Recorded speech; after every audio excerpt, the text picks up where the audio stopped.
it is. Okay, Here there you we go. All go. right. Okie dokie. Let's do it. Awesome. Well, thank you so much, Carol, for joining me today.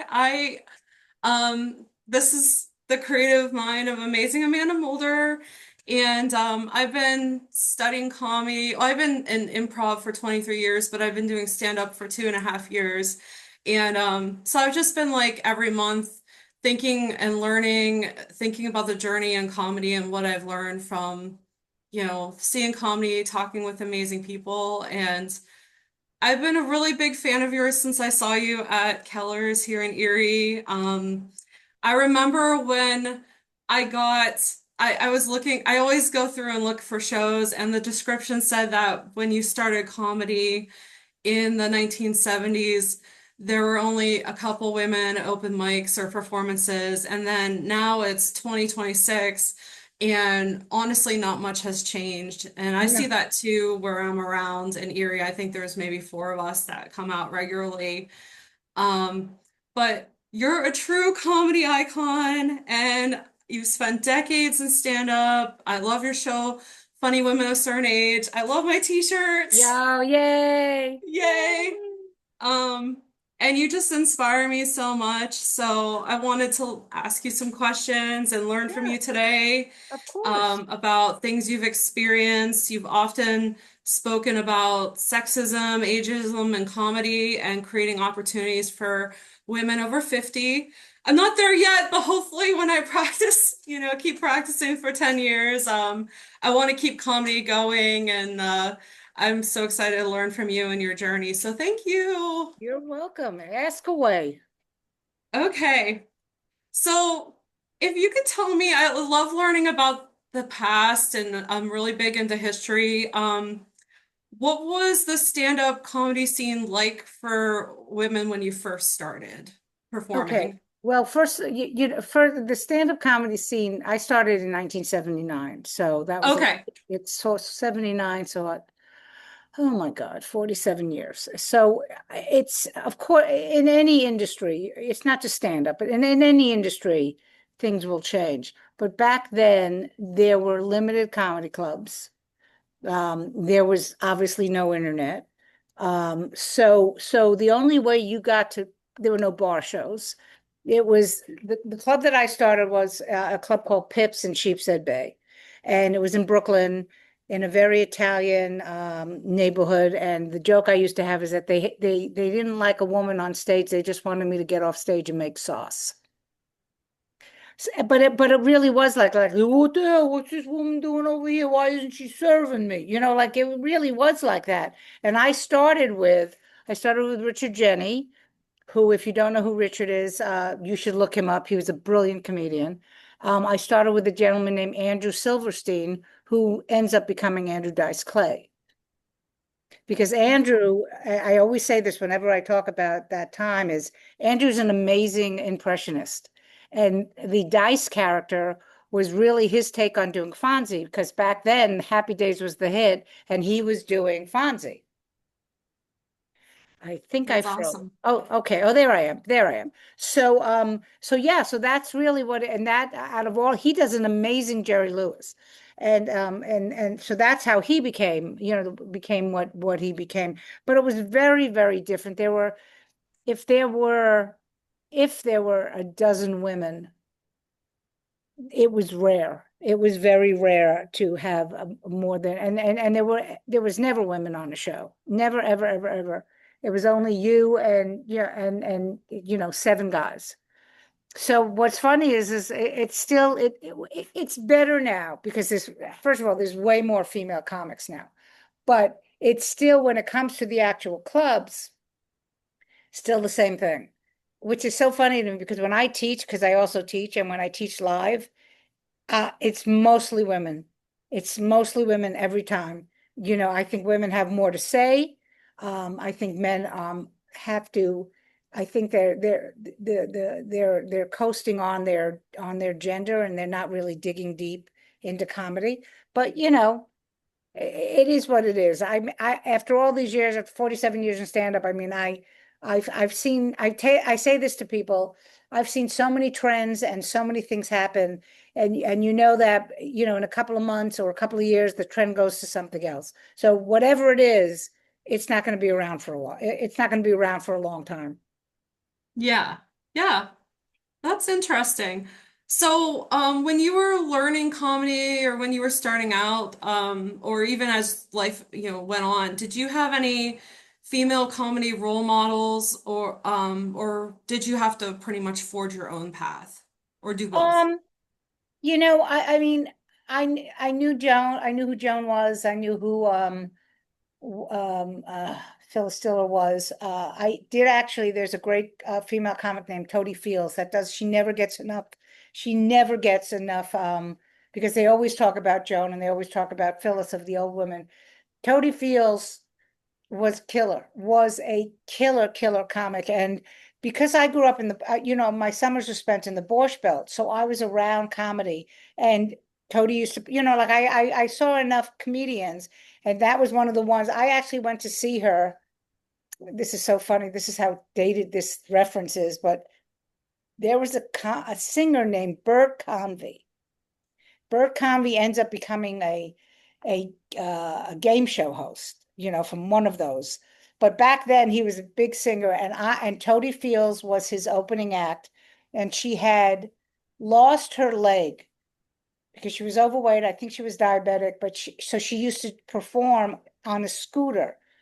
And Wow. I went to see her in Long Island. I think this was even before I was a comic. I went to see her in Long Island.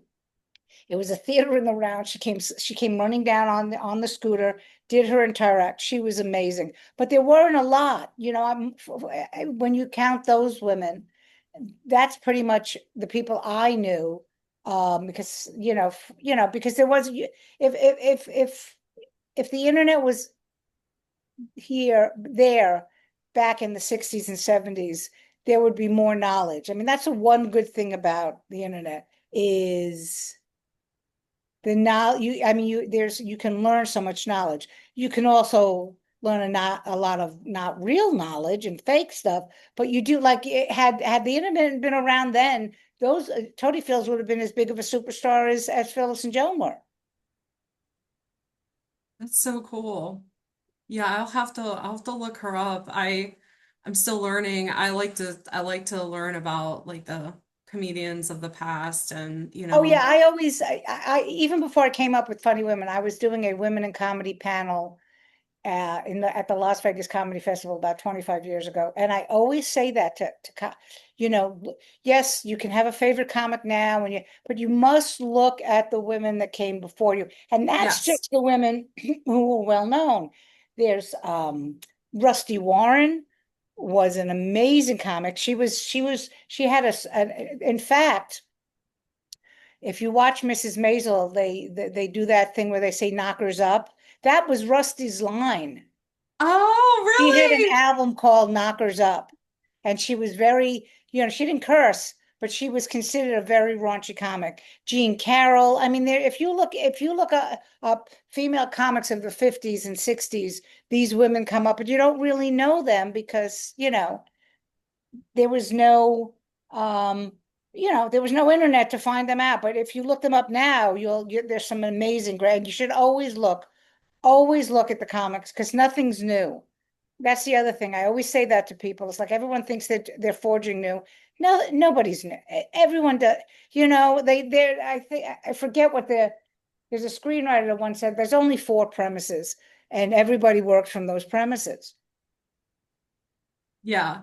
Yeah. I think I've heard that too. And um yeah, I agree. I want to learn more, about the past, so I'll definitely look those women up and I think it's so interesting. I mean, comedy is timeless. I've studied like commedia dell'arte through vaudeville, through Mhm. stand up, and I've seen like all the different parallels. So that's awesome that you're big and that you've, seen a lot and looked into the history too. So I love that. Yeah, I love, but you have to, I mean, even going back, what's fascinating is that if you go back to vaudeville, there were no female comedy teams like the Marx Brothers or the Ritz Brothers or Burns and Allen, obviously, because Gracie was his wife. But like even Jack Benny, he had it was him. It was the cast of characters around him.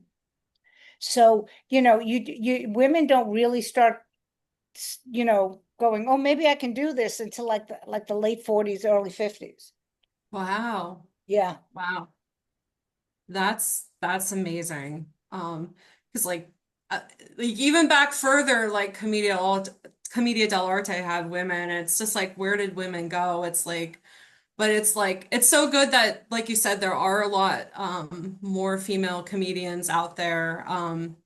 And we're starting to, get out there more and forge our own paths too. So Yeah, I mean, there's so many more women, but there really are. I mean, and it's a pleasure to see everyone's take on their lives, because I'm a big believer. I'm not a joke writer per se. I'm a storyteller with jokes, I think, because cool. my life is, when I was single, I talked about being single. When I was dating, I was talking about that, and then met my husband. I talked about him. Then I had my kid. Talk about him. I'm waiting for him to have a child so I can talk about having a grandchild. I talk about my age. I talk about my idols. Besides, like I Lily Tomlin also, of course, is the queen of it all. But my because I didn't see a lot of female stand-ups. My idols are Richard Pryor and George Carlin. So I went to see his first special, his first first movie, and I was in on 42nd Street in Times Square with my friend Jonathan Solomon. We were the only white people in the room, and it changed me. Watching him do because, like I said, you don't have that. You have that now. The only way you saw Pryor was if he was on actual TV, and then he was censored. Right? So to Yeah. see this man, it blew my mind. Okay. And then there was Freddie Prinze, not Freddie Prinze Jr., Freddie Prinze Jr.'s dad. He did a set at the Tonight Show, and I was like, oh, what is this? What is this? Like, it's interesting. And then of course Carlin, just because he's such a, but I always it was always what came from their lives. But then there's people like Stephen Wright and Rita Rudner who are great one-liner comics, but there's so many different ways to do stand-up. Yeah, and I like that you said that because there are a lot of different styles. I also find myself I've experienced a lot and tell stories. So, but yeah, I've seen some good one-line comics too. It's nice that there's so many different kinds of styles out there, something for Oh, everyone. absolutely. There's totally different kinds. Yeah. So, something I think about a lot in the arts is that everyone starts somewhere and has like a life journey, has a timeline. Um, can you talk a little bit about your experiences, like how you got started and kind of how you evolved as a comedian through the years? Yeah, I mean, basically, I was always a funny kid. My dad, like I said, I grew up in the summertime. My father was a bartender in the Borscht Belt, which is the Catskills, where, there a wealth of comedy was. So as a child, I'd be sitting with my dad in the daytime while he'd set up the bar, and Rodney Dangerfield would walk and have a drink with him, and Toady or Jackie Mason. Rodney Dangerfield was not Rodney Dangerfield then. He was oh man, I forgot his name.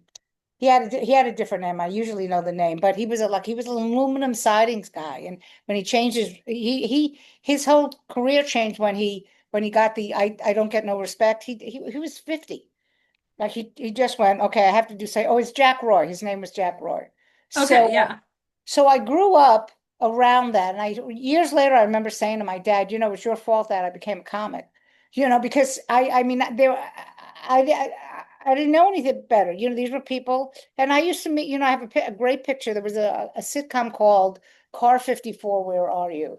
And it was two guys. They were basically like a rip off of Abbott and Costello, one thin guy, one chubby guy.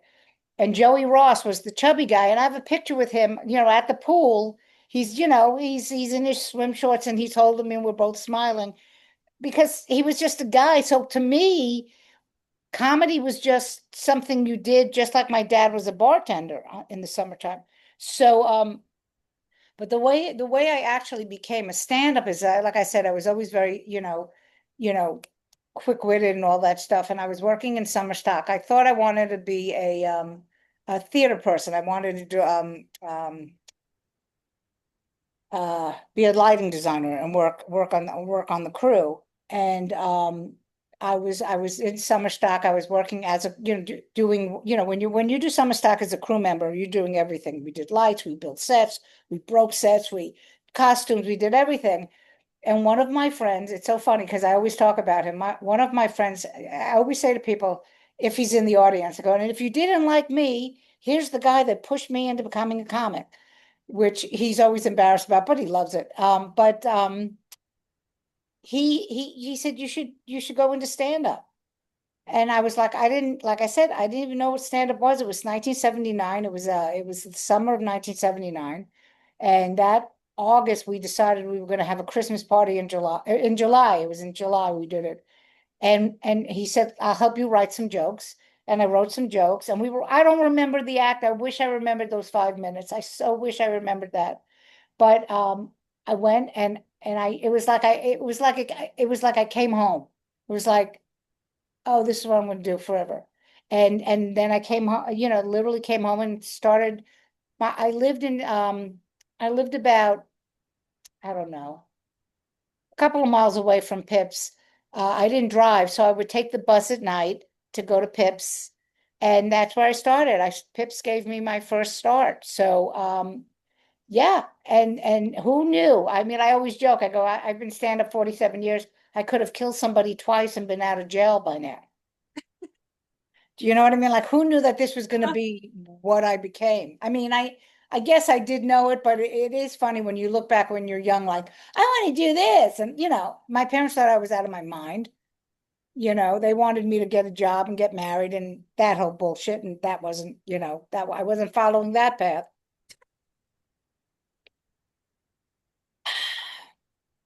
Yeah, that's awesome. That's really awesome. Um, what led to you doing your specials on Amazon and creating the funny women of a certain age? Well, that came from I was doing a podcast with a bunch of women who I don't remember because I'm 68 years old, but we were having such a great time. Somebody brought food, like when women get together in comedy, it's guys are just like, "Ugh, so women are like, oh my God, that blouse is so cute. Oh, I brought a sandwich. Like women do that. We nurture each other. And I was walking and we were talking and it was all women that were in the game. I call it being in the game, but we were all in the game for many years and we were doing war stories and we were dying. We were having such a good time. And I remember saying to my husband, I called him because it was somewhere out on, I think maybe Long Island or Queens. I was getting on the train and I said, there should be a stand-up show where it's just women who've been in the business, who are older, who've been veterans and have been doing it, but for whatever reason, it didn't hit.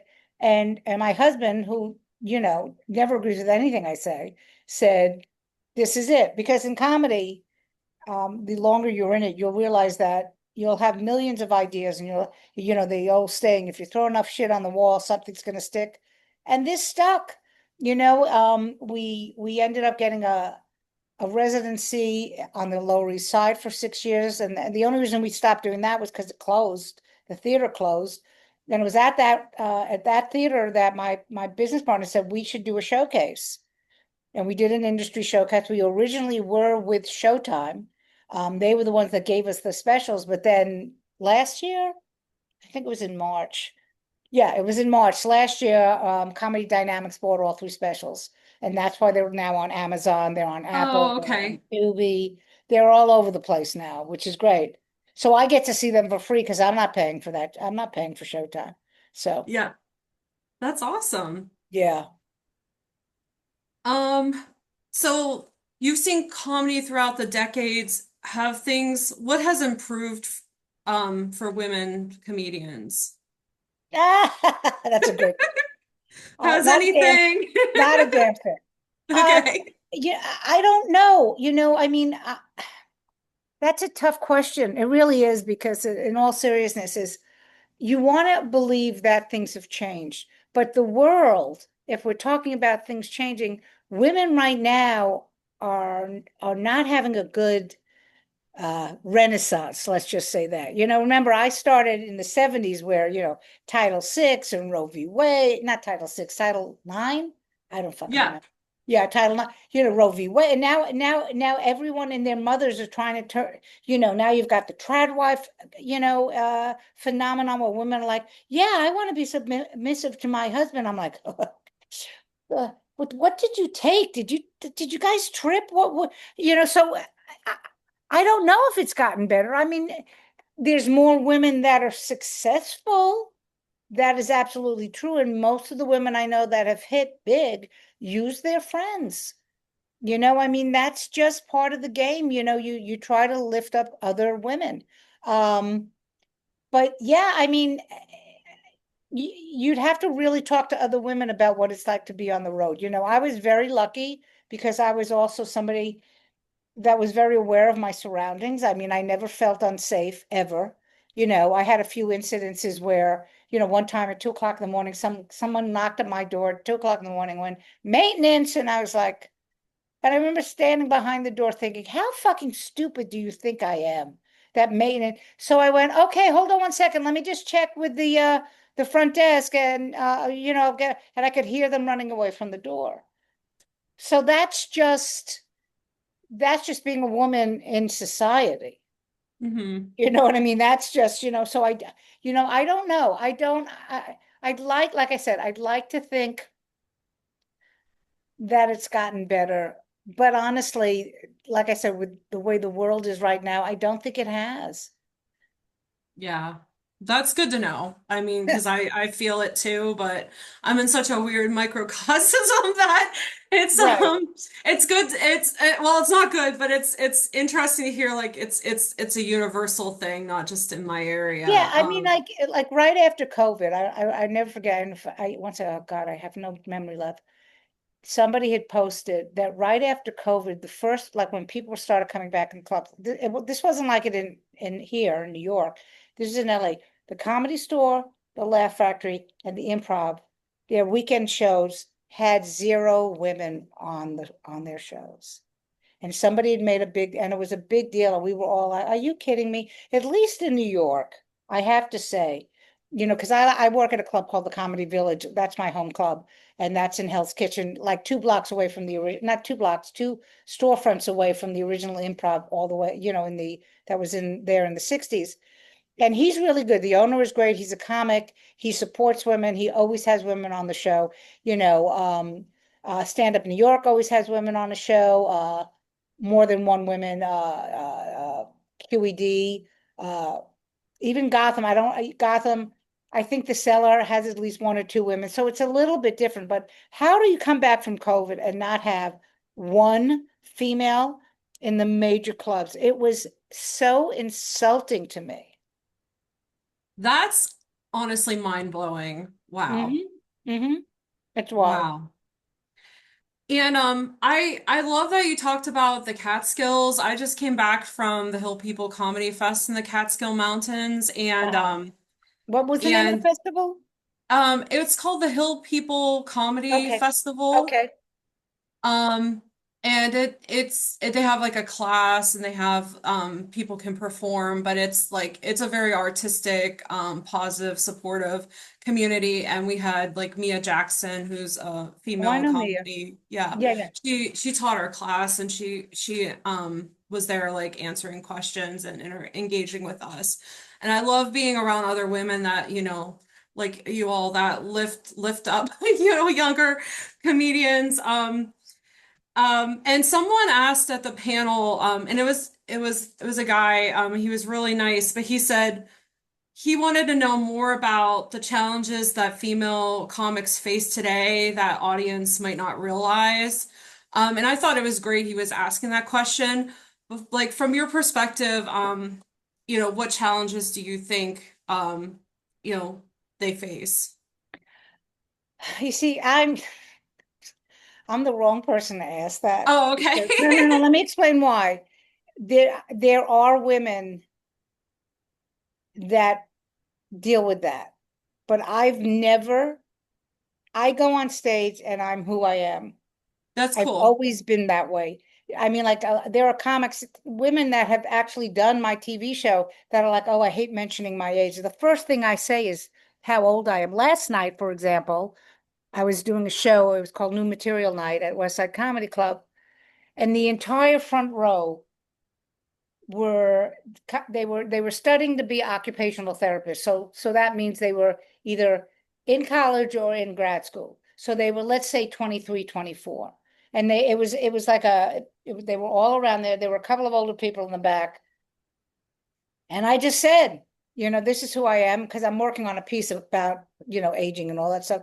And I said, and I just did my stuff and I did my jokes. I never assume that the audience is going to judge me as a comic. It's like this is, when you've been doing stand up for 47 years, like I say this to people, I know people think I'm being vain here, but I've been making a living as a comedian for over 40 years.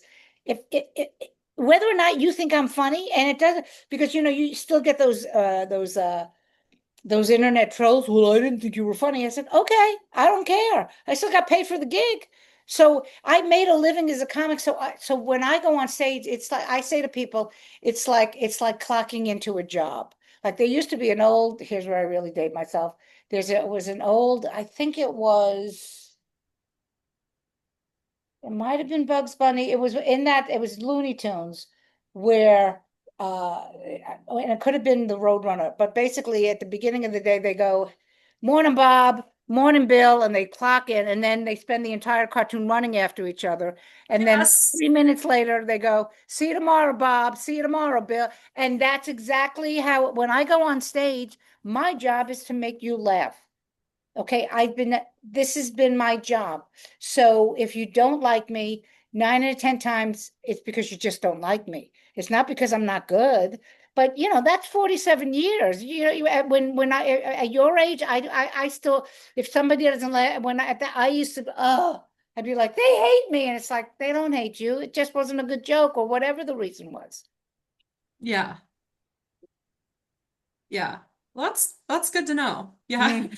I love that. I love just like being your authentic self and getting out there and embracing that. So I'm definitely trying to cultivate that too.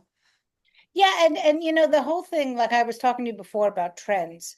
Like right now, the big trend in comedy is crowd work, which is like, okay. Because everybody, you see, this is why comedy keeps changing, is because we have the internet now and you can go viral, nobody is working on jokes anymore. Everyone's Mm, working on what can I do that's going to make me go viral. And I can tell you, back in the day when all of this shit was happening on YouTube and on Instagram and on Facebook, you could make money off of that. But these apps have changed the algorithm. So you can't make money on it the way you used to. So all this going viral, like I have one woman from when we did the re-release, Lynn Coplitz, there was a clip of hers on Instagram that was 26 million views, and she's still working. It didn't change her the way it did like when that first happened, whenever that was, let's say 40 years ago or right after COVID. When that first happened, when people were blowing up, that's already changed. So now the big thing is, oh, we're doing crowd work and so and so's clip went viral. Or Matt Rife, he became famous because he does crowd work. Because it's Matt Rife, he's doing that. So instead of trying to be somebody else and trying to make it happen, be your authentic self. I say that all the time, and people are like, well, but that's not how it's done now. Now you have to do that. I said, okay, watch. Because I still say that within the next few years, all of this viral shit is going to go away and there'll be something new to take its place. yeah. I love that you said all that. I really do. Well, Yeah. it's just, I remember, and I was talking to Carrie Louise, who did my first special. It's a, everything happens through a trend. I've been doing this for almost 50 years. Okay, so when the internet happened, there was not Facebook or Instagram or TikTok or any of this bullshit. There was MySpace. And there was a guy Yes. named Dane Cook who figured out, oh, if I get a lot of friends on my thing, and he exploded. So then every comedian went, we have to be on MySpace. And then every internet app, they did the same thing. We have to be on Twitter. We have to be on this. We have to be on that, instead of being their authentic self. And I have said, and this is not a put down of either of these men, but Matt Rife is the Dane Cook of his generation. He made Yeah. it solely from, go, that type of stuff. But that, in both of their defenses, they both work their asses off. And so if you can end up being that person who's the first one, go for it. But if you think you're going to be the second or the third, it's already played out. It's already done. Yeah. Yeah. I love that. I love that. Thank you. Um, After all these years, what excites you about performing and what's been your biggest accomplishment?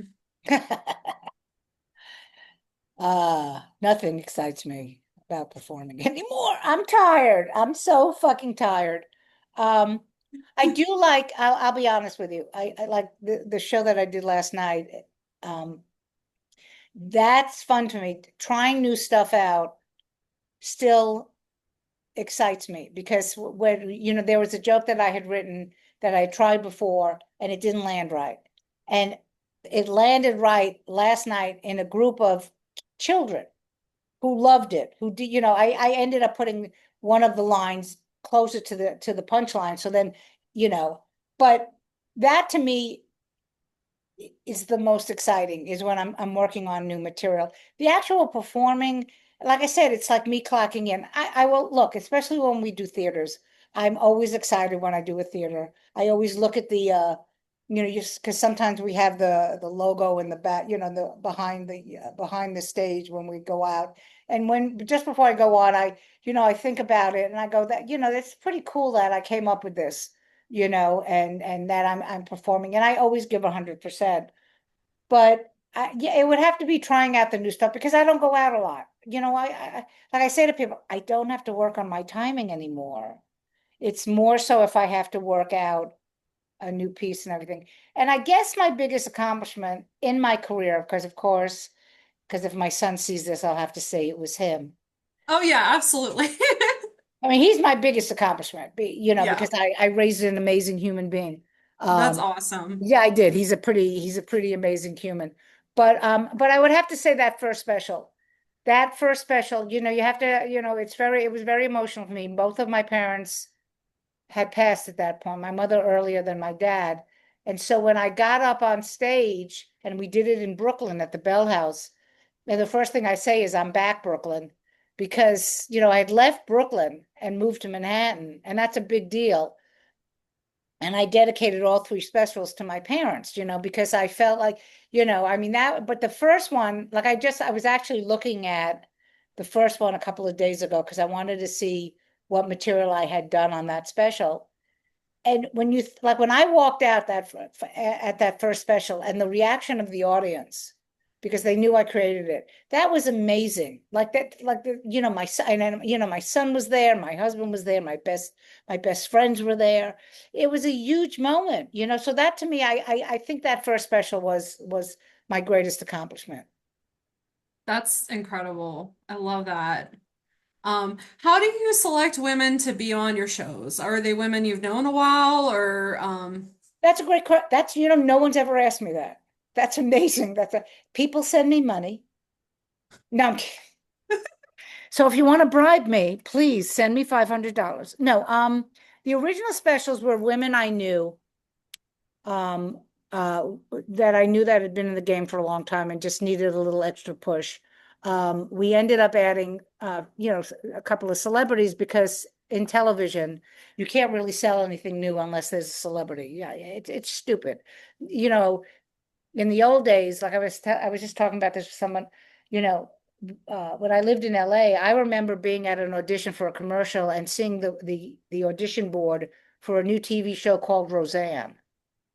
So, you know, I mean, so the idea that, oh, you have a great character, here's a development deal, because they did that to Roseanne, they did that to Tim Allen, they did that to Ray Romano. They don't do that anymore. So the nurturing of new people has gone by the wayside.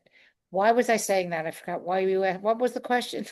Oh, how do you select women to Oh, be right. How do I on select? I'm to work sorry. with or be on your Right. shows or Yeah. So what I explained to women was, you know, because a lot of, you know, what's interesting about stand-up now is that there are a lot of women who are older who started doing stand-up in their 50s. And because it says it's a comedy show of comics over 50, everyone says, well, I'm 50. And I'm like, you have to have been in the game. You can't just be a new comic. You have to be in the game for a while. I would prefer you be in the game for at least 20 years. But there, you know, I mean, the unwritten rule in stand-up comedy is that you don't really get your legs in stand-up until you've been in the game for about 10 years. It's when everything starts to click. You yeah, know, there are exceptions to every rule, but for most part, you have to be constantly doing it. That doesn't mean going out every night, but you have to really be doing it for it to click. So so it's more so that, and they have to be funny, you know, because like when you look at the people I've had, not, you know, even the women who were killers who were quote unknowns, but like I literally say this to people because I would get, you know, people would approach me constantly. And I'm like, okay, so here's a what if. We're doing a show and you have to follow Marsha Warfield. And they're like, but I don't wanna. I said, okay, well, then you can't do the show. She's my level. Because when we did the third special, Marsha was on third. Was it Monique that closed? I think it was Monique. Monique Marvez was closing. And Marsha destroyed. And Monique looks at me and she's like, she's rolling her eyes at me. I said, I wouldn't have put you there if I didn't think you could do it. And she went out and double, you know, like, you know, she destroyed. She whatever, and Marsha destroyed, but she, you know, you have to know that you can do that. You know, yeah, Julia Scotti had to follow Thea Vidal, who is also a killer and also killed in the second special. And she said, why are you doing this to me? I said, what do you mean? What do you mean? What am I doing for you? I said, you're going to follow her and you're going to, and if you watch Julia said she destroys. So that's real. And when I say that, you know, because every comic, male or female, is always like, oh yeah, I could do that. Oh yeah, I could do that. Can you? Can you really? You know, I mean, I spent a good part of my early career having to follow Joe Rogan at the Comedy Store. And back in the day, regardless of what you think about him now, he was a great comic. He was filthy, he was physical, and if you had to follow him, you were like, really? But you learn. So I used to have to follow him every weekend at the Comedy Store. And I was this cute little blonde. I looked like Kathy Rigby. And you know what? After the first few times of having to follow him and eating it, I learned, Jesus, I better learn how to kill. So that's part of it. You know, you have to be in the game a long time and you have to be really good. I'm not just talking like when like in the live show, because there's a few girls that I use that have not done television. Missy is one of them who you saw at Erie. yeah, yeah, Missy's my little secret weapon because she lives in Delaware. She doesn't, you know, she is not part of the New York scene, but she's one of the best comics I've ever seen. But you've got to be the level that a person kills like that. You have to be that. And so many people take that as an insult. It doesn't mean you won't be on the show, but I am not going to risk my reputation on someone mhm, who's average. That's basically it. You can't be average. And I know but you can't. If you want to be on my show, you have to be brilliant. yeah, yeah. That makes sense. That Yeah. definitely makes sense. Yeah, and Missy was she was really incredible. Yeah, she was. Leanne was too, yeah. Oh, Leanne, of course. Leanne's my other, you know, I never worry about the two of them. I'm like, I could leave now. Can you just close up? I want to go to, I'm tired. It's a it's a matinee. I want to be in bed by 4. But it's true. I mean, I rarely watch the shows anymore because I know like if we're doing a theater, especially a big theater, I'm usually backstage in the dressing room just relaxing. And and then I'm like, oh, okay, they're 5 minutes in, and then I go watch because I know they're going to do their job. Yeah. Yeah. That's awesome. Thank you. Was there ever a time you got really frustrated in comedy and you felt like you wanted to leave, or what keeps pulling you back into it? Well, it's sort of like the mafia and the Godfather. I try to leave, but they keep bringing me back. Um, I actually left, oh God, I want to say it was a little like maybe 10 years ago. My mother-in-law was very sick, and we had moved back from Vegas to live with her, and my husband was working. He was in rehearsals for School of Rock when it first opened up. So this is a while back, and she had had a stroke, and he couldn't take care of her, and I couldn't go on the road. So I started working at an agency. I became a comedy agent, and I was booking comedy, which was great because it really did teach me what to expect when I ended up selling the TV show. But I just remember going, if I'm going to work this hard for I mean, why am I doing this? I might as well just do it for somebody else. So I think I ended up doing that for like 6 months to a year. And then soon after I left working as an agent is when I came up with the idea for Funny Women. And then, the rest is history. That's awesome. Yeah, Pretty I like cool. it. It's pretty cool. Yeah, yeah. No, it's an inspiration, like those moments where you're just like, why am I doing this? I should leave this, and then something like pulls you in that path, and something amazing happens, like you're special. I think that's just so cool. Yeah, and I always say to people, that's why I've become a big pro aging spokesperson is because you're never like I say that to my son. My son's a brilliant musician, but he got sidetracked and he still works in the music industry, but he runs a club now. And I said, honey, I came up with Funny Women at 59, and it changed the trajectory of my career, That's you know. amazing. But you're never too old to do whatever you just and this is really important, especially the people who are listening to this that are comedians. You really have to find out what you want. What do you want from stand up? Because stand up is one tiny piece of comedy. Do you know what I mean? Like Yeah. you could write, you can produce, you can direct, you can do stand up, you can do sketch, you can do improv, there's a million things to do. So what do you want from it? The only thing I haven't done yet, which is so funny, is I remember when I was starting out, this is how long ago, I said to my husband, I always wanted to be in a sitcom. I'm a sitcom baby. I love sitcoms. I mean, just. And I remember saying, it'd be a great idea for a sitcom, a bar where the regulars all were wacky. And then literally like a year later, Cheers happened. So do you know what I mean? Like, because Yeah. it was, but I've always wanted, so I've never actually, I've done film, but I want to be I want to be now the Doris Roberts of my generation. She played Ray Romano's mom, but I want to be that one. I want to be the one that opens up the door, says something wacky, closes the door, and gets a paycheck and goes home. Like that's the only thing I haven't done, but I've done everything else.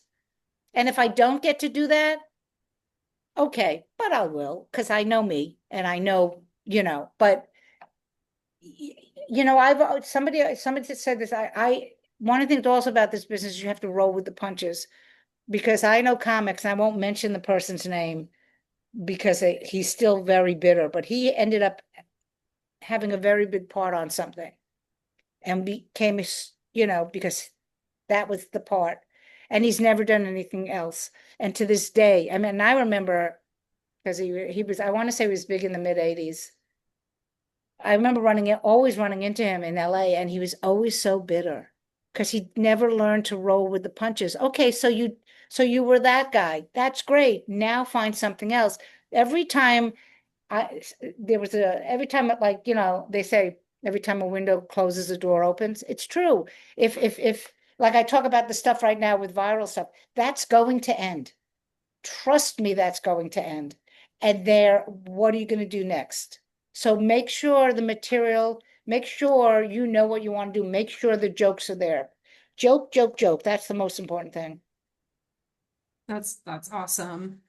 Um, so I'm 41, and one of my favorite questions, I know I might have asked you this when you were visited, but what advice like would you give to like someone my age or me on like tips to hone the craft of stand up, advice, ways to become better, any advice or wisdom that you want to share?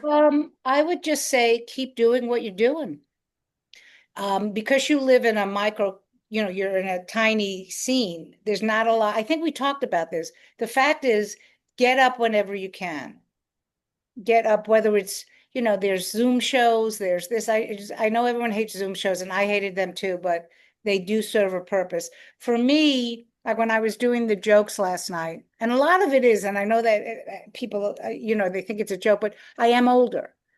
So because I'm older, I don't retain the way I used to. Like if I was on stage every single night, I would be, and because I did that when I was in Vegas, I was doing 13 shows a week. So my 10 minutes was you could bounce a fucking quarter off of it. It was so tight.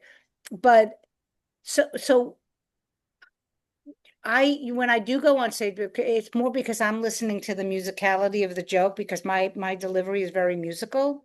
It's not really about the material. It's like, how do I set this up? How do I say this here? So find the places where you can do that. If you can only work out once or twice a week, then just work out once or twice a week.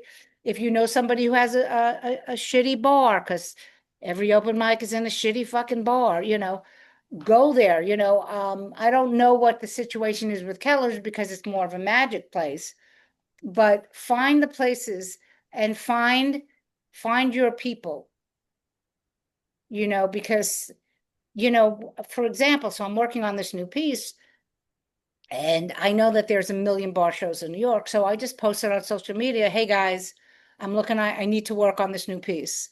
And I've got at least a dozen people saying, come do my show, come jump up. Because I don't, a lot of people think because I'm a veteran and I've been doing this for so many years that I have to get paid for my spots. Now, if it's a city spot where it's in a real club, yeah, you need to pay me. But if it's a bar show, then I get to work. I did a pizza parlor last week. He's like, you can have a free slice of pizza. I said, I can't have that because of the salt, but thank you. Um, but I went and I did it and I got to work the piece out. That's all I care about. So that's my advice to you.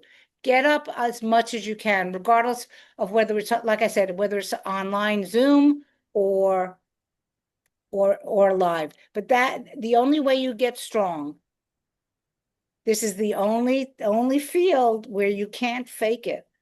People think you can, and you can't. The only way you get, like I always, my favorite story about somebody who became strong under the 10 years is Pete Davidson.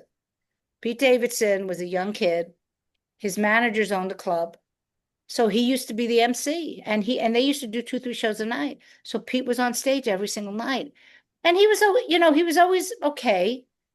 And then about a year after I had seen him somewhere, he gets up on stage at some I was following him. So I was watching him and he came off stage and I said, "Hey, what you been doing?" He goes, "Oh, I've been out like 5, 6 shows a night, Carole." I said, "It shows."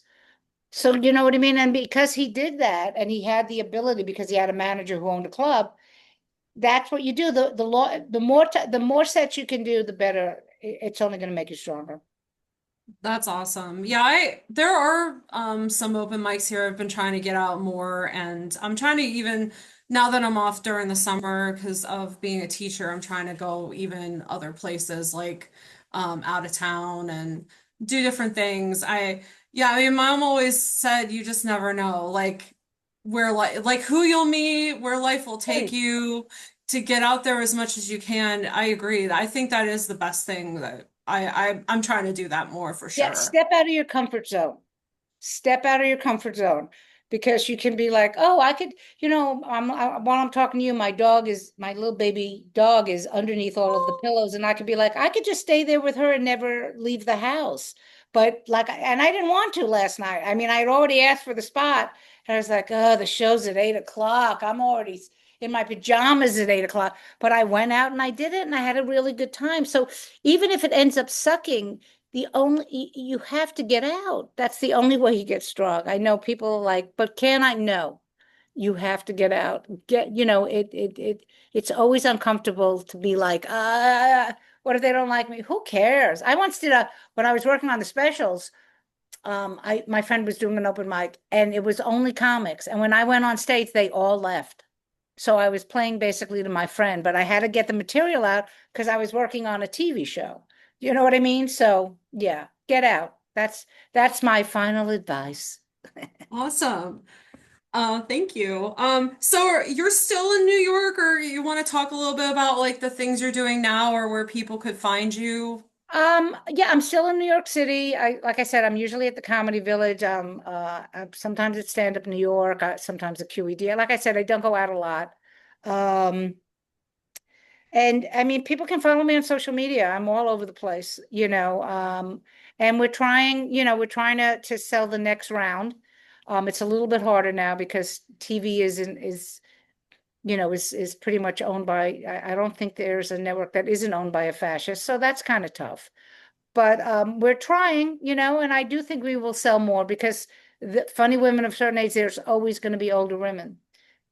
And we need to have our voices heard. And there's a huge um, contingency of women who have gone through menopause, and it's so funny because they're pissed and they don't give a shit. So it's like we're done. So yeah, that's big. And if you want, if people are listening and you want to see more funny women of a certain age specials, write to Netflix, you Okay. know, write to Amazon, write to Apple, write to Hulu. Say, how come there's not more? We've seen these, give them more, I mean, I really am proud of all three of them. I mean, I think I came up with something, and I love not just the stand up, but I love the way the specials were shot because we actually had a crew. A lot of people are going, well, I have my own special. I've been doing stand up for a minute and a half, and I've got an hour, and it looks horrible. If you're going to do your own special, make sure the lighting is working. Like there was one guy, I'll never Yes. forget, and he was a big deal and it was he had hired a director who was trying to be artsy, so there was like it was smoke filled room and he was wearing a wrinkled shirt, and I know that's stupid. Iron your fucking shirt. You're on TV. Yes. Maybe Yes. take a shower. Take off the baseball cap. Maybe actually look like you're a professional. But that's just me. No, I agree. I agree. And you said that you're teaching and mentoring or Yeah, I other teach, I comedians? mentor, I mean, two of my babies are now pretty big names, Liz Mealy and Gina Brion. They were my babies.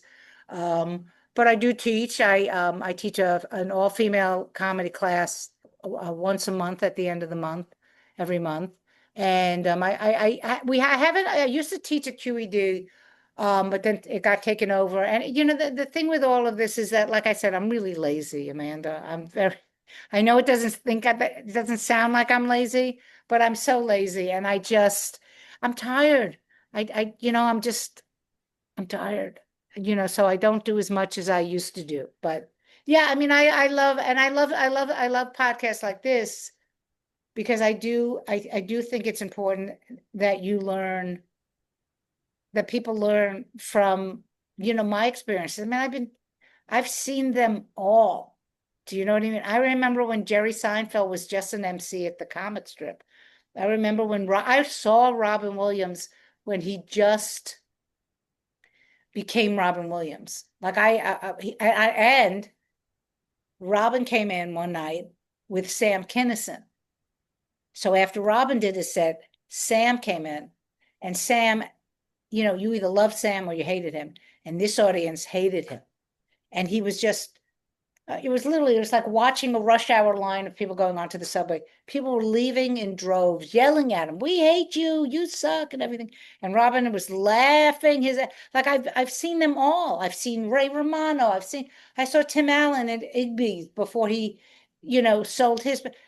I have something to say. If you want to do this, this is a career for me. This has become my life. So I'm glad you're doing this. So you can, and you should reach out to Missy and you should reach out to Leanne because they Yeah, have I'm plenty gonna to say definitely too. reach out to them next. Yeah, because they were both very nice and yeah, and I learned a lot from watching them too, for sure. Yeah, they're amazing comics.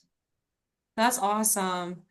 Um, okay, so one last question. So you've spent like decades making people laugh, helping women. What gives you the most hope for the future? Do you have any hope? It's Ugh. okay. Uh, um, this is going to sound so cliche, but I believe in humanity. I believe in empathy. And I do believe kindness will win out in the end. I really do. I know that sounds very like Star Wars and the Force and all that bullshit, I love but it. I do. I mean, right now we are living The Empire Strikes Back. We've been in The Empire Strikes Back for a very long time, but the next one, the next show, which is what is the next Star Wars? The third Oh, Siri, what's Return of the Jedi. Return of the Jedi? And I do think that's going to happen. It may not, but you know what? And I'm being honest here, it may not happen in my lifetime. I'm 68 years old. It's just, I do think there are good people everywhere. I really do, and empathetic people and kind people. We are just living in such a horrible time, you know. But oh, I'm sorry, Siri. I wasn't talking to you. So yeah, so I do. I do believe it can't get any worse. Well, I shouldn't say that because every time you say that, it gets worse. Yeah, yeah. Or I have a bad feeling about this. Yeah, hopefully we have a good feeling in the Yeah, yeah, future. yeah, yeah. So But yeah, I love that. yeah, just be kind, be nice. It doesn't hurt. It doesn't hurt to be nice to somebody. It really doesn't cost you anything. So that's it. That's awesome. And honestly, you've been so nice. And you've lived your words because I told someone I was gonna, talk to you and I connected with you and you inspire me so much. And they're like, oh, she'll never talk to you again. Ugh. She was just doing her job.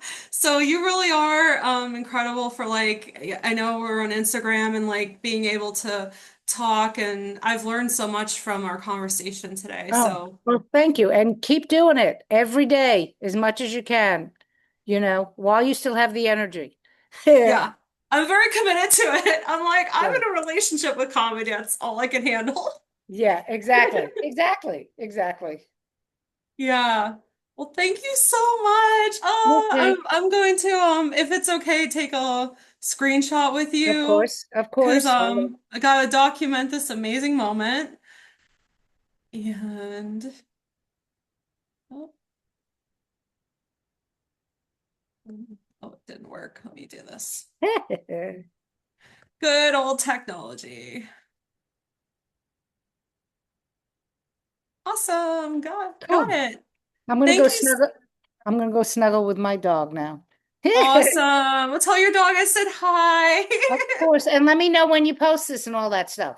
I will. I will definitely send you an email and I don't think it's goodbye. I think it's see you later because I definitely keep Absolutely. following you Absolutely. and I was just in New York. I want to come back. So Anything, yeah. you know that you can always reach out to me. Yeah, and if for some, and this is important, if for some reason you reach out and I don't respond, it's not personal. Do you know what I mean? Yeah. Like I'm working with somebody because I also develop solo shows and they had sent me their stuff about a month ago, and I just was able to sit down and start reading it. So it's never personal with me. Believe me, if it was personal, the response would be, "Leave me the fuck alone." Yes. Love, Carol. All right, Yes. let me go talk, go snuggle with my baby. I'll talk to Awesome. you Thank later. you so much. Thanks. Bye. Bye.